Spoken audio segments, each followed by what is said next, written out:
தினம் ஒரு மூலிகை வரிசையில் இன்றைக்கி நம்ம பார்க்க போகிற மூலிகை என்ன அப்படின்னு பார்த்திங்கன்னா, நம்ம நிறைய பேருக்கு தெரிஞ்சது ஃபிக் அப்படின்னு சொல்லுவோம், அத்திப்பழம்.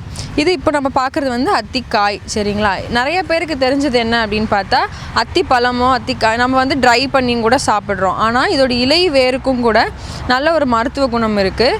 இது ரெண்டுமே என்ன பண்ணோம் அப்படின்னு பார்த்திங்கன்னா, நம்மளுடைய இன்டெஸ்டைனில், அதாவது குடலில் இருக்கிற உணவுகளை வந்து நல்லா செரிக்க வச்சு மலச்சிக்கல் ஏற்படாமல் பாதுகாக்கிறதுக்கு இது ரொம்பவே அற்புதமாக வந்து வேலை செய்யும். அது மட்டும் இல்லாமல் இதில் நிறைய சத்துக்களும் நிறைந்திருக்கு. கால்சியம், விட்டமின், இது மினரல்ஸ், இது எல்லாமே அதிகமாக இருக்குது. பொட்டாசியம் இருக்குது, மெக்னீஷியம் இருக்குது. அது மட்டும் இல்லாமல் விட்டமின் ஏ இருக்குது, விட்டமின் சி இருக்குது. இது எல்லாமே என்ன பண்ணும் அப்படின்னா செல்ஸை வந்து ரீக்ரோத் பண்ணுறதுக்கு ரொம்பவே வந்து ஹெல்ப் பண்ணும். இதில் கான்ஸ்டிபேஷனுக்கு மட்டும் இல்லாமல் நிறைய ஹெல்த் பெனிஃபிட்ஸ் வந்து அதிகமாக இருக்குது. முக்கியமாக போன் ஹெல்த்துக்கு நல்லா வந்து ஹெல்ப் பண்ணும்.